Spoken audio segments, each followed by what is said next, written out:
Okay, welcome listeners to next iteration of Coffee with Cow. It's a podcast run by myself and my colleagues at Learn International. My name is Chris Lawler. I'm CEO and co-founder. We're a small boutique provider based in Ireland and offering programming around the world.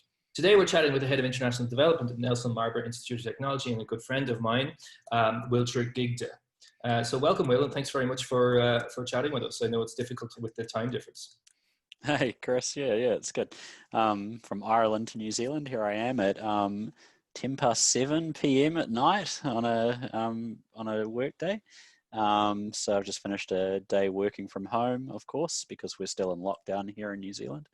As you said, I'm the Head of International Development at Marlborough Institute of Technology in the city of Nelson in New Zealand, which is the centre of New Zealand and the South Island. And the new normal of doing international education from home. That's it. I mean, I think it's the temporary new normal until we get to the new normal. And we'll talk a little bit about that afterwards. But I have to say to the listeners out there, if you have not been, first of all, to New Zealand, and second of all, to Nelson Marlborough, there is something missing in your life. It is, with a hands down, my favorite place I've ever been.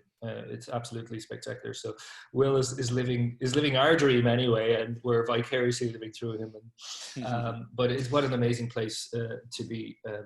But let's talk a little bit about one of the things that we've talked with a few people on the podcast is about how people kind of stumble into study abroad. And, you know, it's not, I have met a couple of people that have said that's all I've wanted to do. I made my decision. I went on a study abroad. Prior to study abroad, I had no idea what I wanted to do. And since then, this is all I've ever wanted to be. That wasn't you, I don't think. No, not at all. No.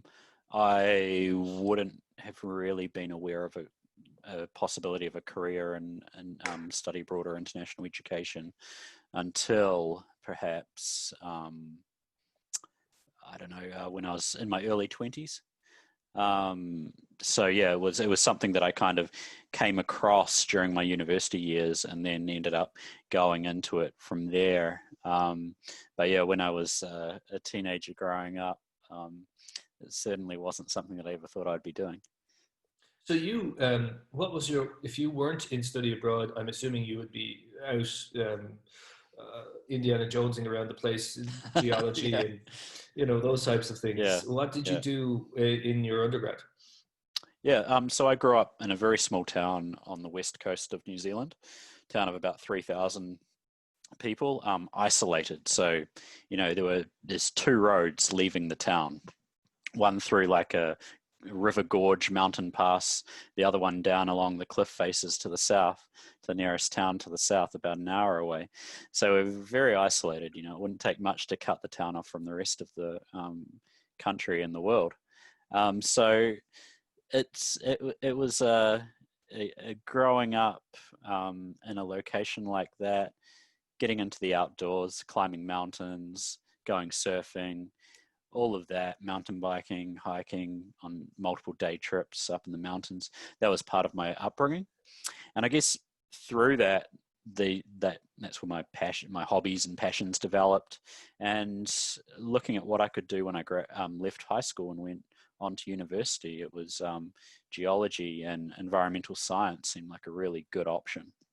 Something where I could stay in the outdoors and keep on working and, you know, combine a passion with a career in a way. But that didn't end up being my number one passion, and it didn't end up being my career. As, of course, I'm talking to you today as the Head of International Development at an institution. When I was about 15, 17, I was between those years, I was growing up in home, and I'm from a 7-child family. I'm the oldest of 7 kids. We didn't have much money growing up, but I was doing a part-time job and saving up money as I went. And I was a little bit of a geeky teenager, I guess. So I was thinking, I'm going to buy a computer with all this money. You know, this is back in the 90s. And eventually I was like, why would I spend all that money on a computer that's going to be out of date within 3 years? Because at the time, you know, computers were getting more and more powerful and all that sort of stuff. Like, why don't I spend this money that I worked so hard for over the last 4 or 5 years? Why don't I spend it on something a bit more meaningful? And I just got it in my head I wanted to go to Canada. And then I was in my school library and I saw this poster for studying in Canada on an AFS student exchange. So I ended up applying for that. got some funding. AFS were an amazing organization. They had a lot of funding for students that didn't have the money to do it themselves. And then I think there was one other student at the time, the two of us left our little hometown. She went to South America and I went to Canada, and spent a year in each location to finish out our high school. Coming back to New Zealand, I was still on the geology tip. So I went to university and studied geology and geography, but I'd also got this taste for international education. And like, as soon as I got back from Canada, I was planning my university exchange. Second year of university at the University of Otago here in New Zealand. I spent a year in Finland at University of Oulu.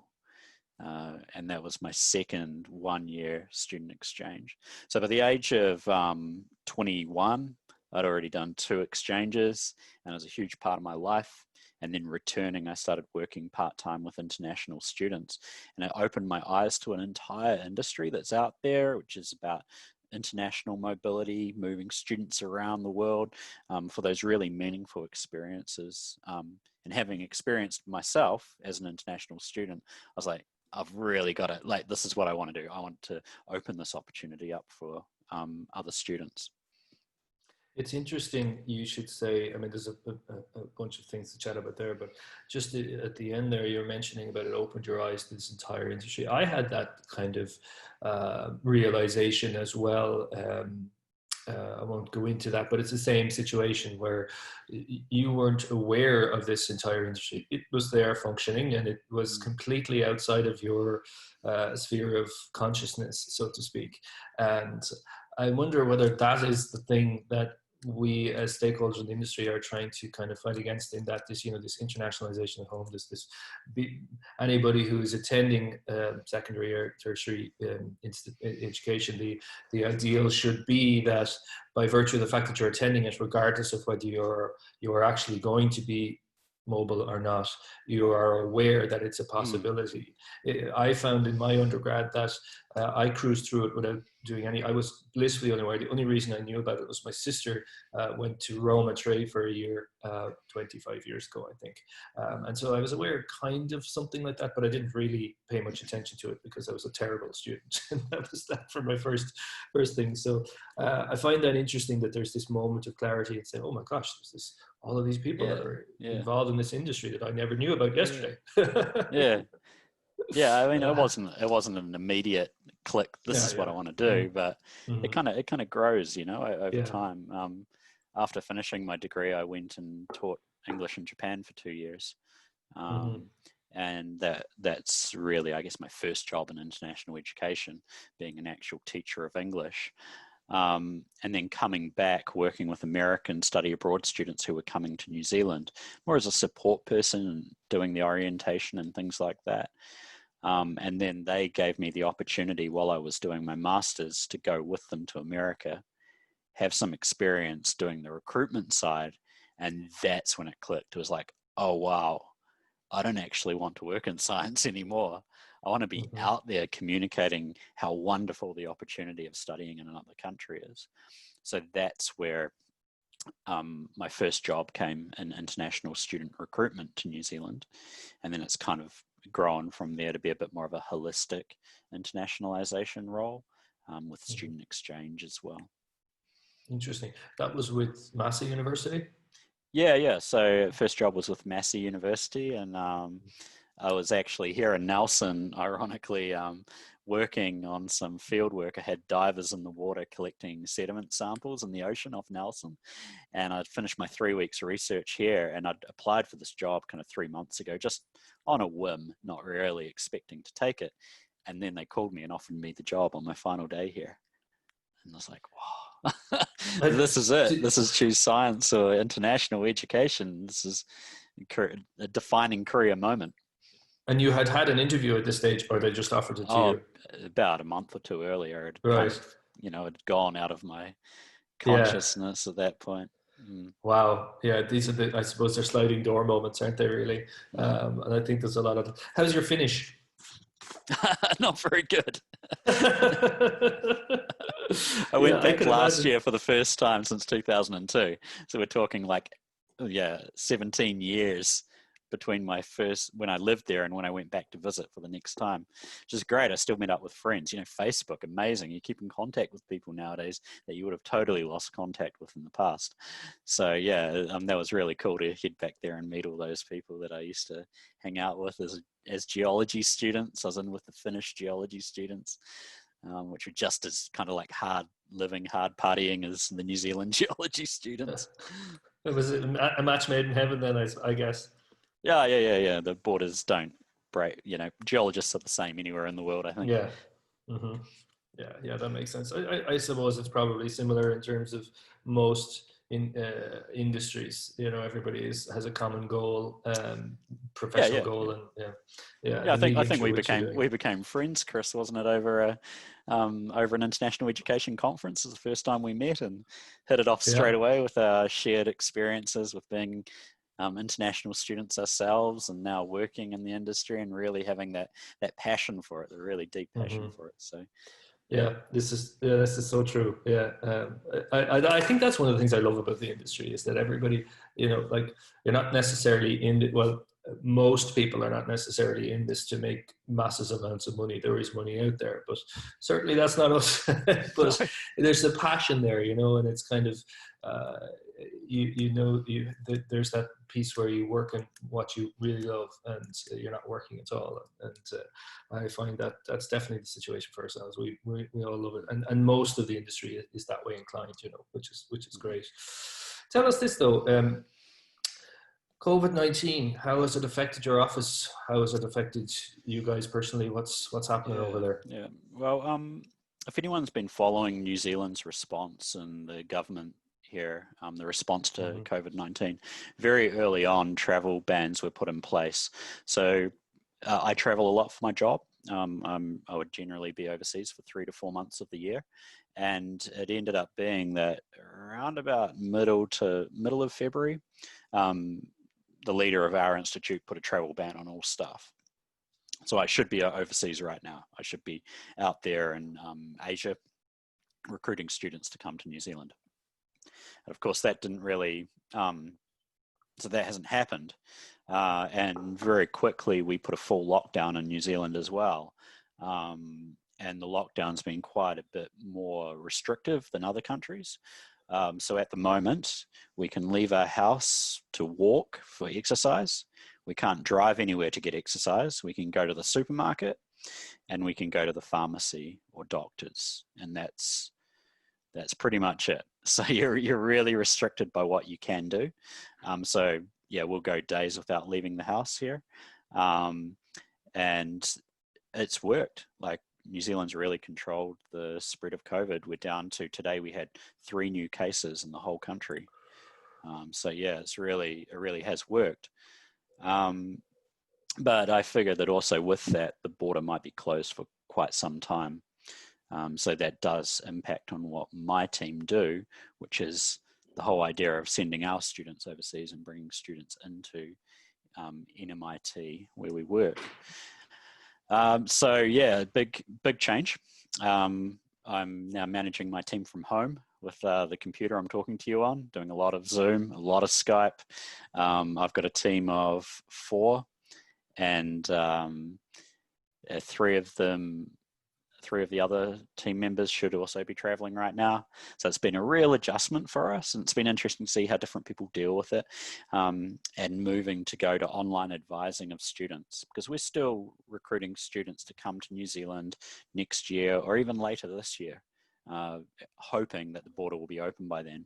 And possibly we might be going to online teaching. So students may start their qualifications online from, say, July, potentially, and then end up coming to New Zealand for the back part of their qualification.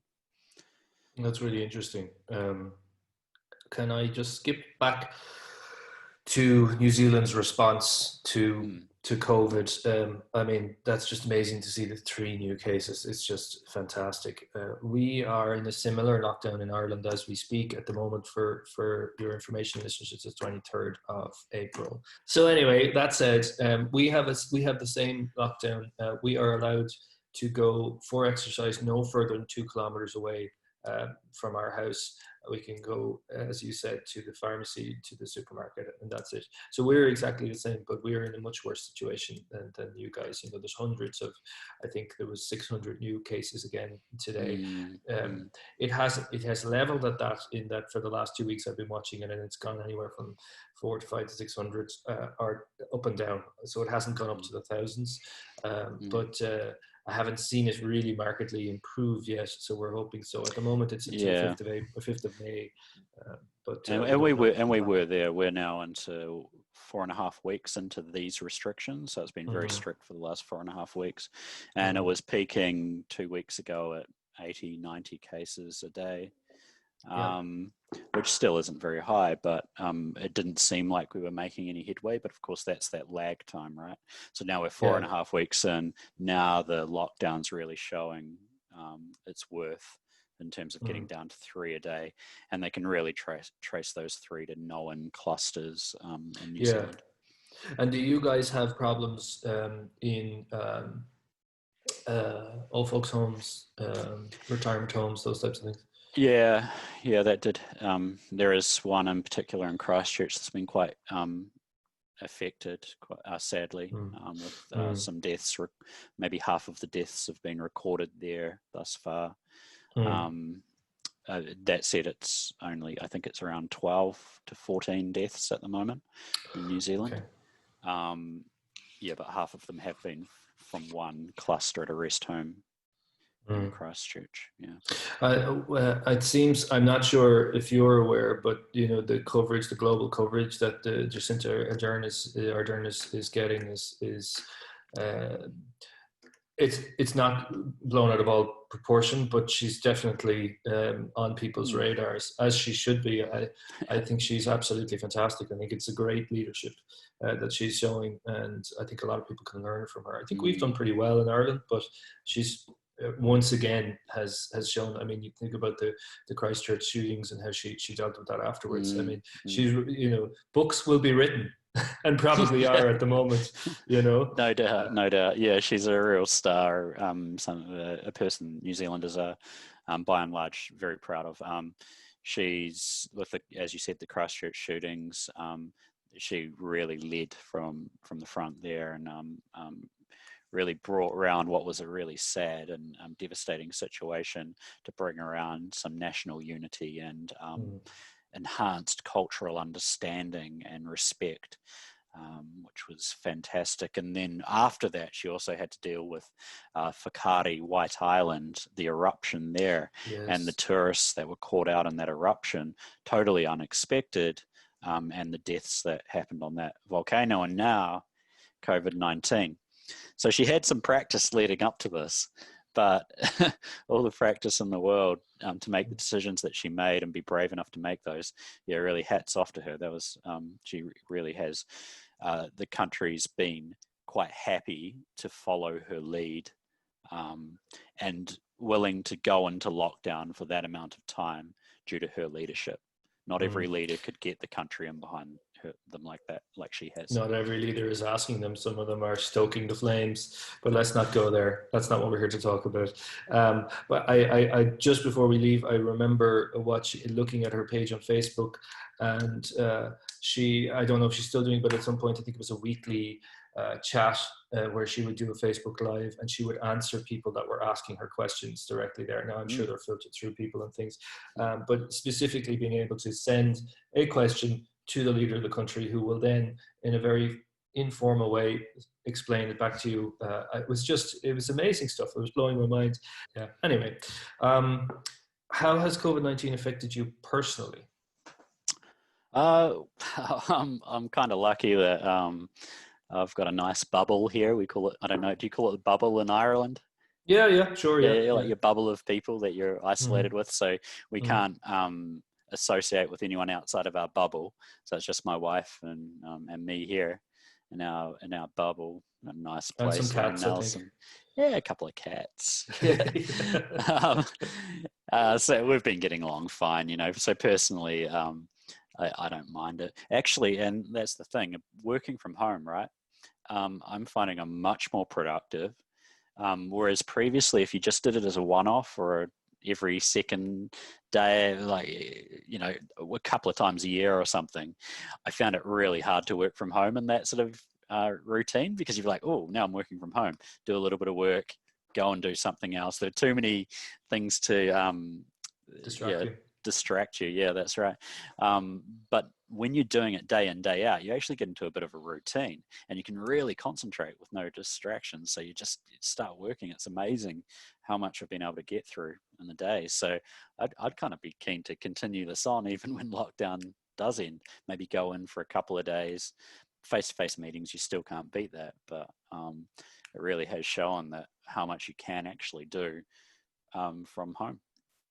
I agree with you, and it is a nice kind of a segue into silver lining, because I feel exactly the same way as that, where the routine is largely absent in my life a lot because of the traveling back and forth. And I might not necessarily travel at the same lengths of times that you do, but I'd be over and back, and there's very rarely a month where I'm not getting on a plane going someplace and coming back, and all those types of things.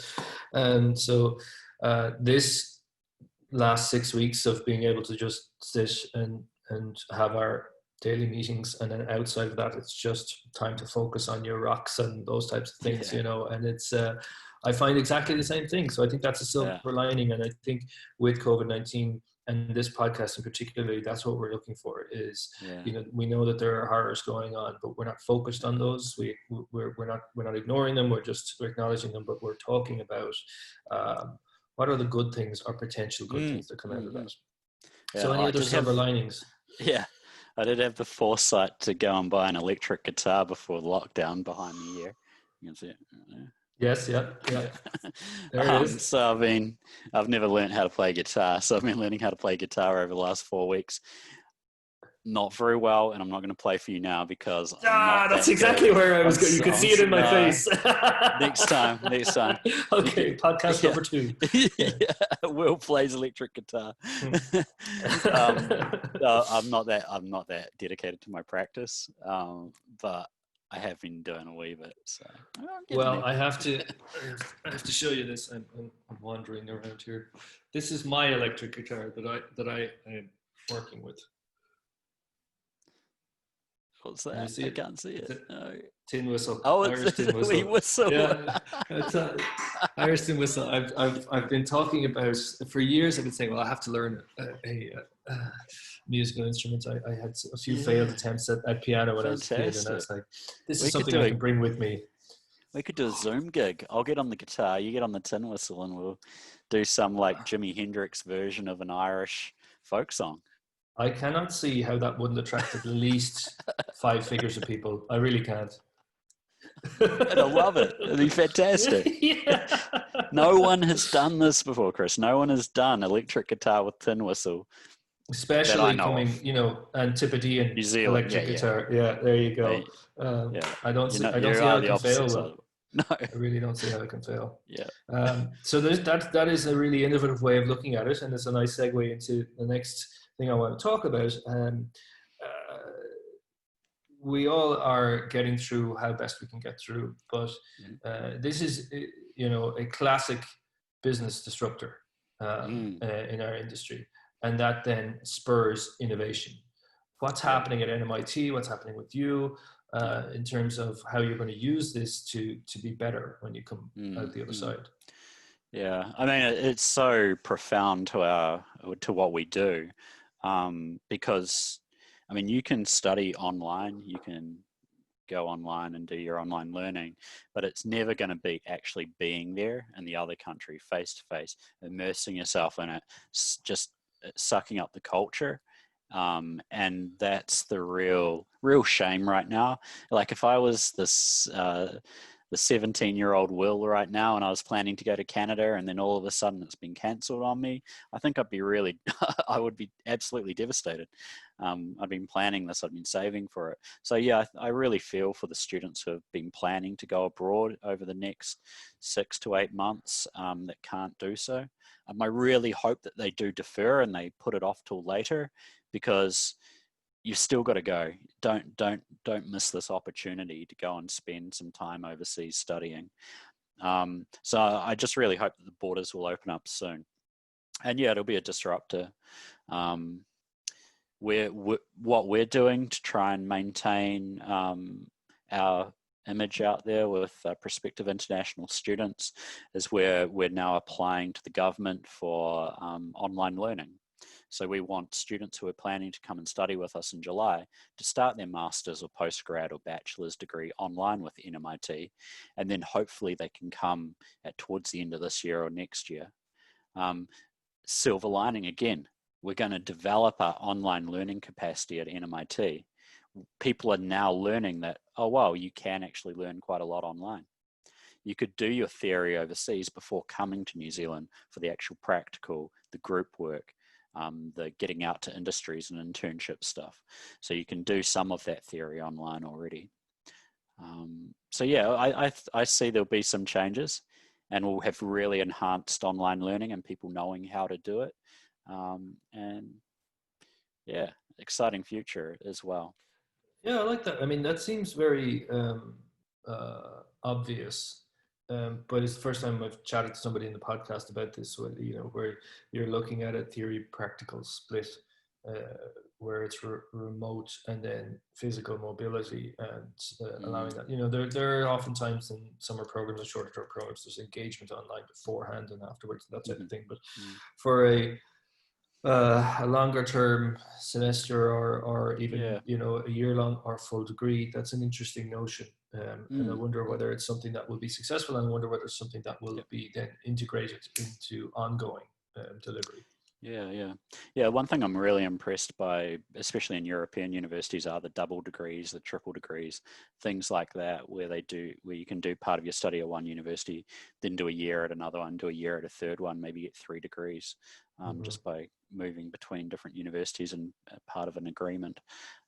So yeah, it's innovating like that, having new experiences. I think the one thing that we don't want to lose is we don't want to lose the length of time the student spends in another country. So not losing the long term to do a short term experience, because I think that the longer the length of time a student can spend in another culture, the more they're really going to immerse themselves in it. So I hope students still look to do those longer term experiences studying overseas. Yeah, there's so much learning comes from being out of your comfort zone, and the longer you're out someplace, the more difficulty you're going to have to deal with, which is not the nicest way to put it, but it is one way of thinking about it, and the sense of accomplishment and satisfaction you have after that, and also the greater understanding, I suppose, global competence that comes from that is where it's at. And I totally agree with you. There is no substitute for actually being in a place and meeting face to face. And that's the one thing I think I worry in general about,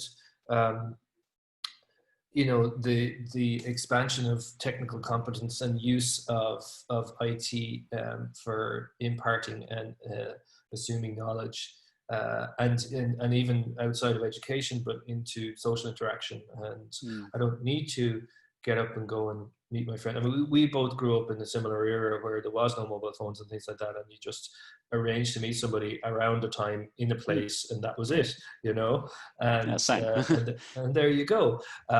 Whereas now there's no need to do that at all, because we can sit here and you're in New Zealand and I'm here, and we can chat, and that's it.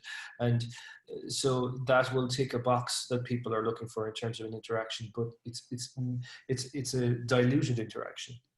And so they're missing this so much richer opportunity to be sitting with somebody, touch and feel, and non-visual, non-verbal communication, and all of that type of thing. And I worry in the long term for the competence of society in general, in terms of being able to deal with combative situations, arguments, those types of things, where it's easy just to kind of turn something off and ignore it. So outside of COVID-19, every single thing is COVID-19 related now in terms of the discussions about, and rightfully so. But I would like to try and steer a little bit away from it for a little while.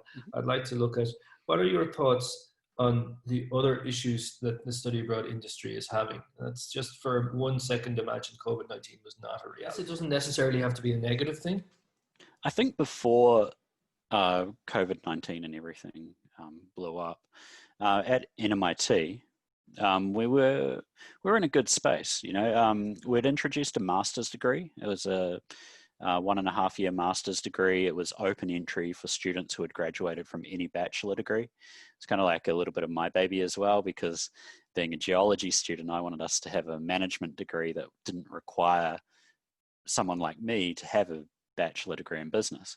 So we'd set this program up, and it's kind of like a hybrid between a normal degree and an MBA, but not really. It's not an MBA. You're not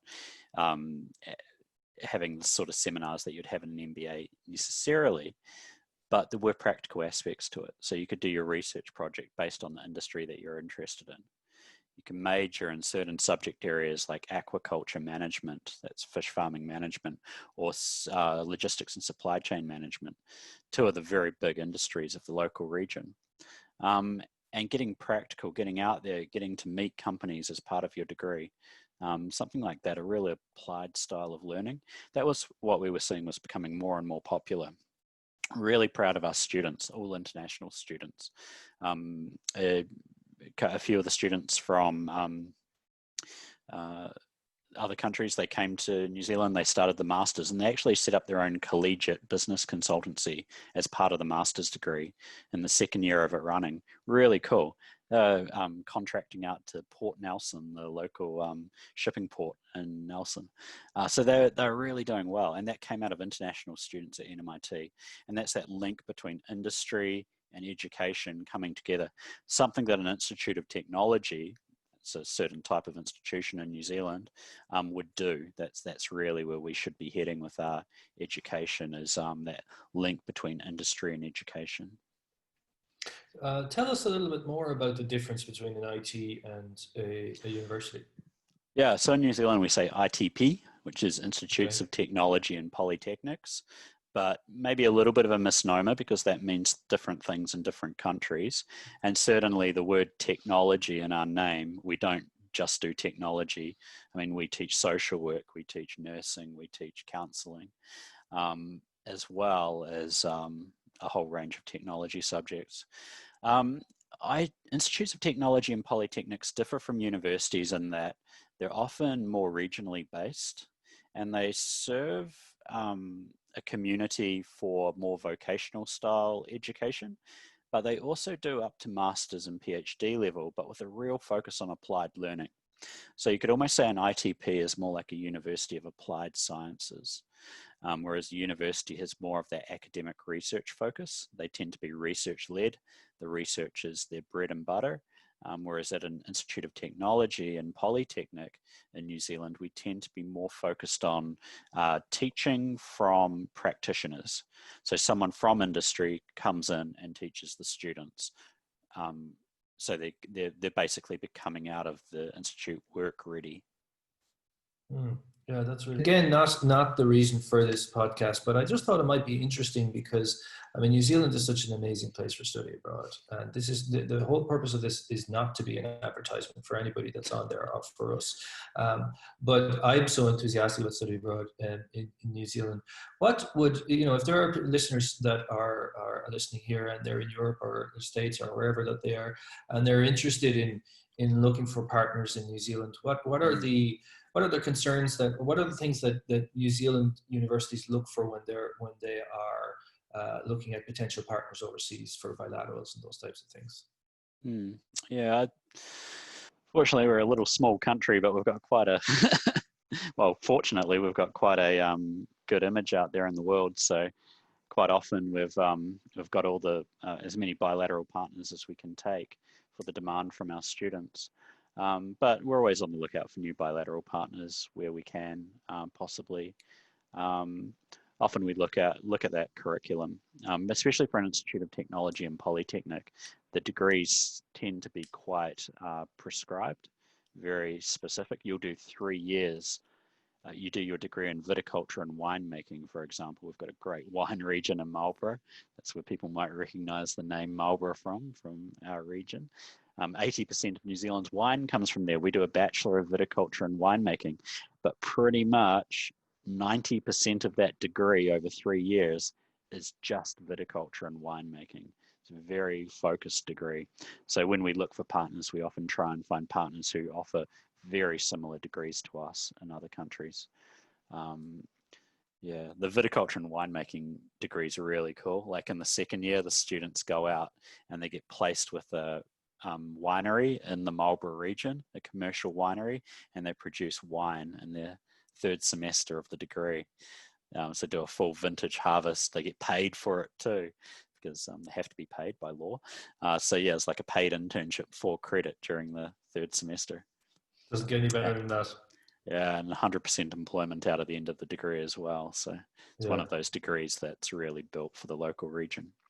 Yeah, fantastic. I think to hear, I remember visiting you before and thinking, right, that you have some really specific options for students there in the areas of design and the viticulture and the tourism and those types of things. Just that's what came to my mind when I was visiting, and what a place to be. I mean, fantastic. Yeah. Something a little bit more lighthearted. Tell us something, what you know now, here right today. What would be one or two things that you would advise 20-year-old Will, with the wisdom that you have now on your shoulders? Oh, wow. I don't know. I think 20-year-old Will was pretty good. Maybe don't drink Sounds like so he much. was. Don't drink so much. He was in Finland. He was in Finland at the time. You know, they drink a lot Yeah. in Finland. Maybe that, but no, seriously. Well, you know, it was interesting when you were saying the decisions you were making. First of all, you were saving, and then you were going to buy a computer, and then I almost interrupted you to say I can't believe you were so forward thinking to not invest in a computer even though you wanted one, because you could see that it was going to be defunct in 2 or 3 years time. Like I would barely do that now, so that's very impressive, you know. But Yeah. what are you going to do after lockdown? First thing. Oh, so on Tuesday next week, so we're Mm, talking in like 4 days, five mm, days, we moved to a different level. So we've got 4 levels of lockdown. We're in the most strict level at the moment, which is level 4. We're going down mm. to level 3 on Tuesday. It's kind of pretty much the same as level 4, except that we will be able to get like takeaways from local restaurants and fast food joints, and we'll be able to drive a short distance to do outdoor activities. So I love stand-up paddleboarding in the ocean, like at the beach.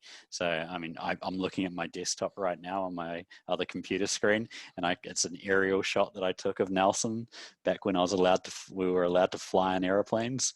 And there's this shot just overlooking the beach, and I'm just dreaming of getting on my paddleboard and going for a paddle off the beach on Tuesday next week. Nice. Okay, so I mean that's not that far away, you know. No. That is fantastic. I don't know. I haven't actually thought about my answer to this question, but that's good. I'm doing the interviewing so that I don't have to answer So, Chris, can you tell it. me? What superhero would you be?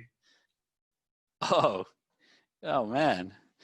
I always thought Batman was cool because he's kind of like a little bit, kind of like silent, kind of a bit dark. He's got his soul. He's solving the world's problems, but no one knows who he is. And yeah, I don't know, maybe Batman. Nice. I like it. That's good. You're the first person who's actually come out and said, not said one of two things. I don't really watch superhero movies, or I have no idea whatsoever. I So was, I was just like congratulations. No, channeling my 10-year-old absolutely. self there or something. Perfect. That's great. What? Sometimes we've had to morph it into what kind of superpower would you like, because people don't really know. And I suppose I don't really watch a lot of superhero movies either, And so what do it's people really want to do? unfair of me. I mean, that's true. Like being Superman would be cool because you could fly, right? Everyone wants to Yeah, fly. That would be yeah. such a blessing to be able to fly. I think so. Yeah, Yeah. yeah. I had a recurring dream when I was a kid, and I remember myself and my dad were out in the back garden, and we were both on our knees, and we were gardening, and we were pulling weeds, and then suddenly I just left the ground, and I was about 20 feet up above. And if I leaned one way, I would go that way. And if I leaned the other way, I would go that way. And I remember seeing the aerial view of the shed and the house. And you know, I mean, how, Yeah. and I could feel the wind in my face. And it used to just recur over and over again. Wow. And ever since then, it's been like, yeah, flying. That would be my Flying. thing, Yeah. I think. You know, That'd be so. epic. Yeah. Yeah. Anyway, look, thanks so much for taking the time. I know it's pushing on at the evening there for you, so so really appreciate you chatting to us. Thanks to our listeners as well for tuning in. This has been a Coffee with Cow podcast with Learn International, myself, Chris Lawler, and also with Will Tregidga. And please tune in again next week when we will have somebody else from someplace in international education discussing their issues with COVID and their institutions on themselves. So until then, stay home, stay safe, and be kind. Cool. See you, Will. See you. Bye. Thanks.